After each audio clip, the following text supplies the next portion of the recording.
There Hi. we go. So Hi again. I'm sorry. You know, it's okay. I'm gonna show you the place. We are far away from the seashore, from the town. We have the Wi-Fi is not so good. The 4G as well. Everything is not that nice. Well, that, But yeah. Oh, view is outstanding. So this is uh, what we have just in front of us. I'm in the house right now, and that is the view. That is the view that made my parents coming in here really? and see and buy the place. Wow, that's stunning. Yeah, no wonder. Well, thank you for Yeah. accommodating. Really appreciate it. And that's part of this project is being outside in the vines that we don't always have a good reception. So I appreciate your patience. Yeah. So, Eric, would you tell us about yourself and then the history of the estate? Yeah. So I joined the winery when I was about 25 in 1989. I was studying different, politics, some biology, and different things. And after some training in different wineries in France, and especially in Bordeaux, in Chateau Cheval Blanc in 1988, I went back here at Pibarnon. Pibarnon was created only had been created since only 10 years in 1989.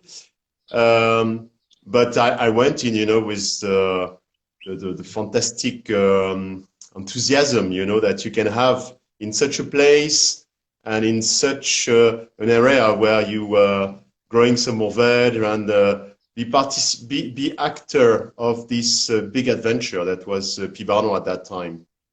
So the estate exists before your parents bought it? Yeah, my parents bought the estate not directly from the first owner and the creator of Pibarnon, but the guy was very nice. He was from Piedmont, Okay. not the rich Piedmont from Alba, but it was the South Piedmont, the poor place, the poor part of Piedmont. Mm. And after the Second World War, he was coming in here, and he would build a very small Pibarnon, a very small place, Uh-huh. only 3.5 hectares, 9 acres, which was very small because here on the hill, it's very dry. Okay. You don't see it. You don't see it right now, but there was no water here. Oh, So it was a small place. And when my parents came in, they tasted the wine that was so incredible, with the Mourvèdre, and they started to work and to dive and to go for it. The two of them only, because when you buy such a small land, you buy the hardware, but there is no software. There is nobody to make the wine for you, so they had to do it themselves at the beginning. that's awesome. And then I joined It makes a good story. happily. So I have to say hi from Elan Segor. She's saying hi to both of us. Um, Ah, made men- Veronique, I like her. so, Eric, could you tell us briefly about Bandol and why it's like everybody lumps rosé together in the south of France. Bandol is definitely different. Could you tell us about Bandol and Mourvèdre and then your estate, how big it is, the wine you make? Yes, of course. Bandol is a small appellation. It's about 1,500 hectares. It's just next to the seashore. It's not a big land, There is not so many wineries here. We are about 50, 55 nowadays, and we grow mainly the Mourvèdre grape. Of course, in such a place with such a grape variety, we can do some rosé. But as you know, and in the US, it's quite well known, it's quite famous for that as well. As you know, we grow a lot of red wines as well because Mourvèdre is such a big, tall aristocrat variety of grape, that makes great wines, long aging, and everything. So that's how Bandol is becoming famous, just out of a very small appellation, which is not so well known all over the world. But the Mourvèdre and Bandol are well known by the connoisseur and the wine lovers most of the time. And Mourvèdre is coming from the south of Spain, almost in Andalusia. Uh huh. which is very much south, with so much sun out there that being planted in Bandol, which is probably about 500 miles north from Andalusia, the climate here is a bit cooler, you know. Hmm. So Mourvèdre here in Bandol is planted on a northern climate for the grape, you know. For people in Reims or in Burgundy, Bandol is the warmest place in France, and it's such a warm place to make some wine, you know. But the Mourvèdre here in Bandol is north, you know. So the ripening is late. We do harvest most of the time in late September, beginning of October, you know, even though it's very warm here. Hmm. So as a matter of fact, the tannins are ripe, but it's not sunny wines, you know.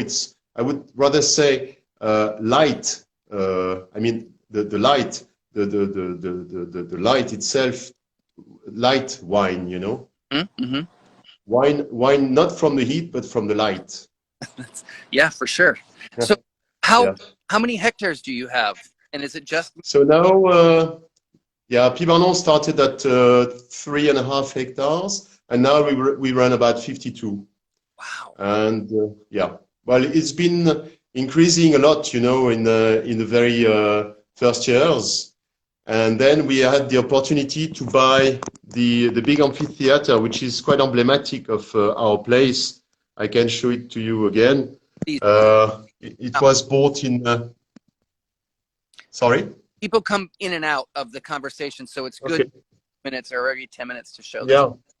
Yeah. So we had the opportunity to buy this land over there, and but we had to do some terraces ourselves. You know, we sculpted ourselves the hill to make this big amphitheater that is quite emblematic of Pibarnon area.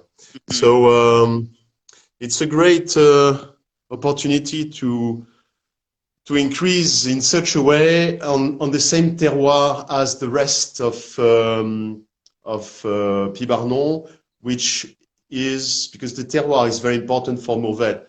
Mourvèdre loves freedom, you know. Okay. If you put Mourvèdre in New York and everything, it's too much education, you know. The Mourvèdre is ending with a tie and a jacket and attached case, you know. So Mourvèdre loves freedom, you know. I'm wearing some shorts, you know. I'm not, comment on dit, fancy, c'est ça on dit? I'm not fancy. And Mourvèdre is like that, you know. Mourvèdre needs some freedom and everything. So the terroir is very important to give the shape to the wine, to give the minerality, to give some fine tannins and everything. And here in Pibarnon, we are very lucky because our terroir is very calcareous. Mm-hmm. And Mourvèdre loves calcareous soil, so it's very important, I would say. So how do you keep it being fresh? Because Mourvèdre is a fairly big grape, and it can sometimes be overwhelming with funky flavors and can be flabby, but your wines are so elegant and refreshing for... It's not my fault. It's the terroir. Huh? It's the ground. It It's is. the ground over there. No, Mourvèdre can be, you know, like in a rugby team. In a rugby team, you have the, comment on dit un pilier? In the rugby team, you have the big tall guy, and you have some guys on the L, on the wings that on the rings they run very fast, you know. And Mourvèdre can be both. Okay. Here it's more on the wings running fast because it's a bit more athletic. Uh-huh. And the freshness is probably coming out of the elevation, the altitude of the winery, because we are about 900 feet, I would say, which is quite high, and we are very close to the sea as well. That means that every night some sea humidity is coming in, and it will refresh the soils, and the nights will be cool. So it's very nice because it makes very hot days and very cool nights. Okay. Yeah. So So But the days are not, sorry, yeah. no, it- No, I mean, the days are very hot, but they're hot under the sun. Otherwise, if it's in the shadow, it's not more than 30 Celsius. I'm sorry in Fahrenheit, I have no idea, that's around but 9. it's no more than, yeah, which is not that much, for such a warm place. But the heat of the sun is very strong. So, and Mourvèdre loves that because Mourvèdre is very lazy and it needs some heat and some sun to ripe properly. Otherwise, if Mourvèdre is not ripe, it will be like that, it will be Yeah. big, big, strong. So had originally scheduled for Monday, but you asked to change because the Mistral was so strong on Monday. First of all, how Yes. do you know wind? And I know it's weather patterns, but how do you predict the wind? And can you explain how Bandol, because Mistral people think of Châteauneuf-du-Pape or the Rhone Valley, Mhm. and can you just explain the relation of maybe Bandol geographically to the Rhone and the Mediterranean?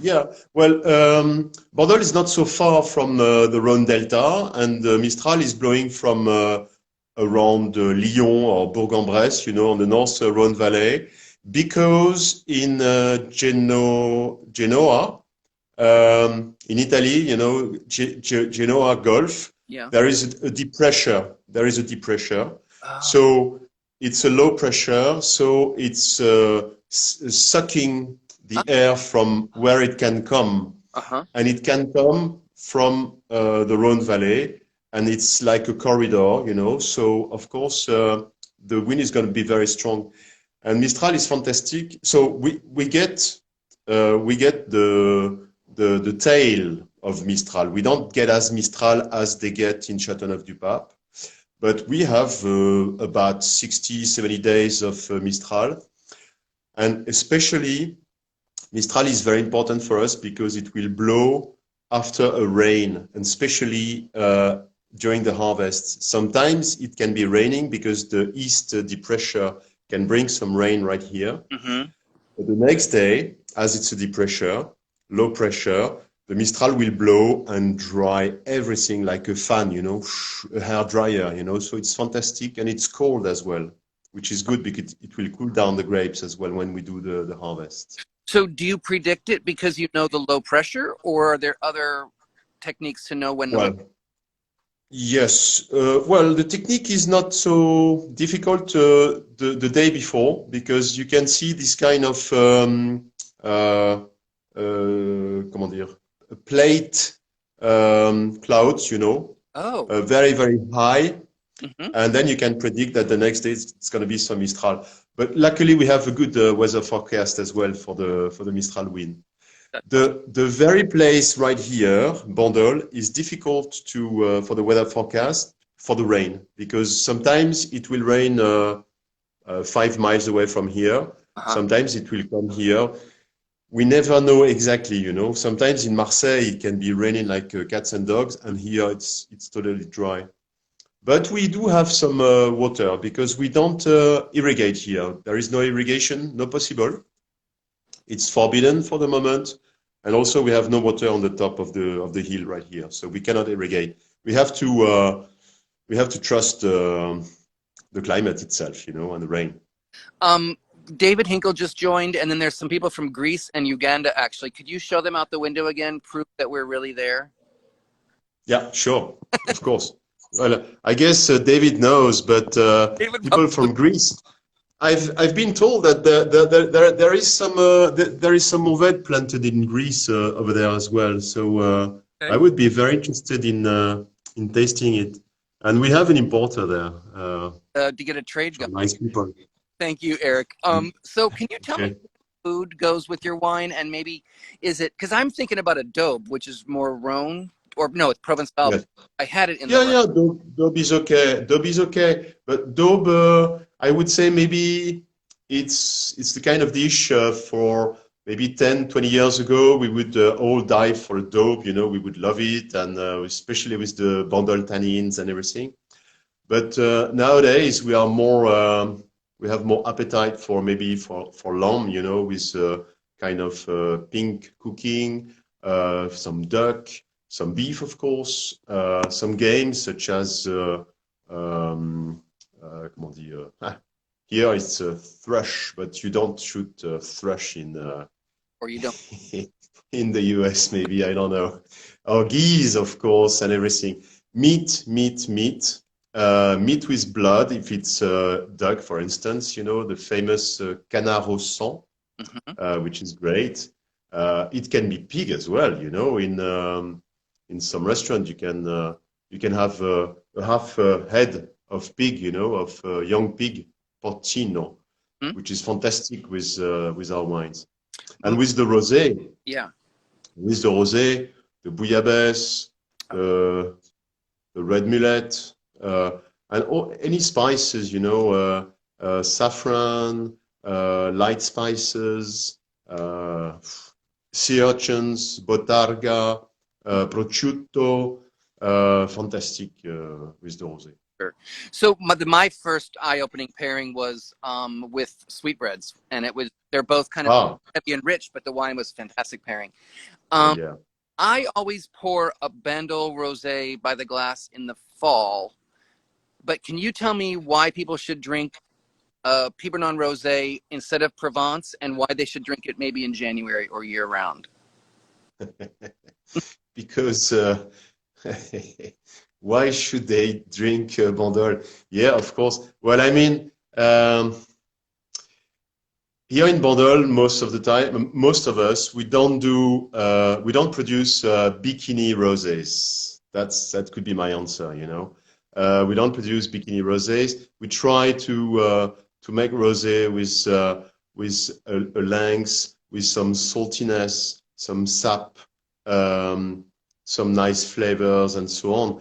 And the feeling must be as rich as if you were tasting a red or white. I mean, you need some sensation. Um, Drinking blue rosé, of course, okay, for the swimming pool, no problem. With the beautiful girls and everything, it's an adventure. It's nice, but sometimes even with the rosé, you have to be demanding for something really Yeah. pure and nice. And that's how Mourvèdre is coming on the top, such as Pinot. You know, Pinot in the Loire Valley is doing fantastic rosés as well. My friends Vacheron from Sancerre, Mm-hmm. the rosé, they do a fantastic rosé with Pinot as well. And Mourvèdre has this kind of vibrant, salty, and long lengths and long finish in the palate. And that's how you appreciate it, you know. I hadn't thought about salty, but when you say it, you're right. It brings back the taste. It's very clear for me. Um, Yeah, saltiness. yeah, Hmm. so the again, just because it's rosé and people are in rosé season now, I'm thinking of Provence. It gets to the States, And why? Yeah, why fall and why January? but yeah, but how do you? When does your wine get released? What's the process? You don't release much later than like a Provence would come over.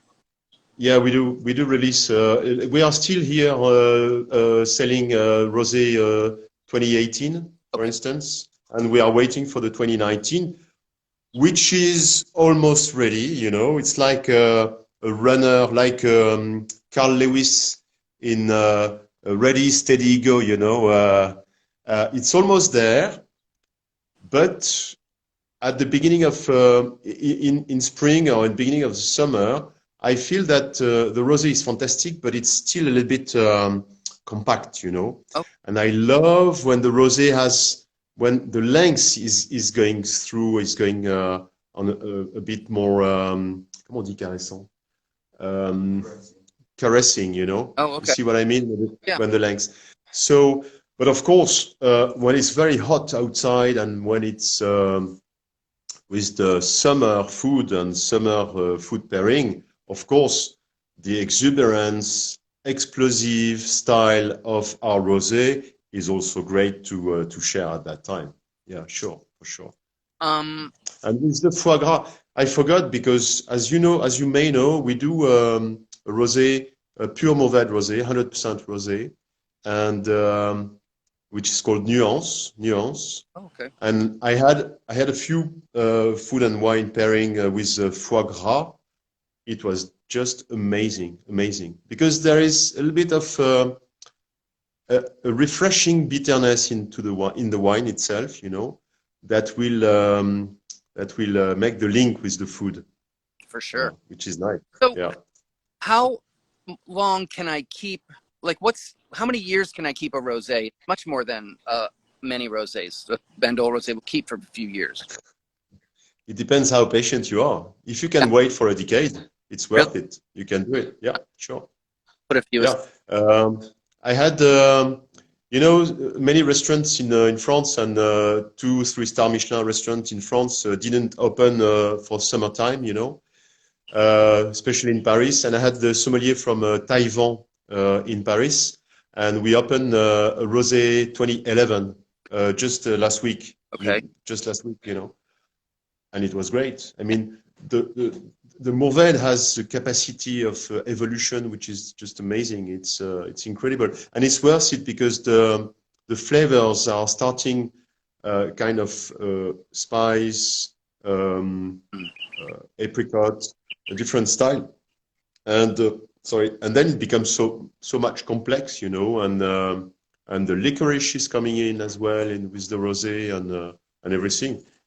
It's worth it. It's nice. Most of them are drunk, but Treat to hold on to. if you find if you find a 10 years old bottle in your cellar, it's good news. It's a good surprise. Oh, that's good. So I have to run, but I want to ask, do you have any last words or anything? I want to thank you so much for taking the time and accommodating me to chat with me and tell people about your wine. It's been a pleasure. Thank you so much. Thank you so much. That was great. All right. Great talking. Sorry for the beginning. I was trusting the net, but it didn't work. No worries. Good chat. Okay, last view from the amphitheater. Yeah, beautiful. And that's it. You have it. All right, man. Thank you. Take care. Be well. Bye-bye. Bye-bye.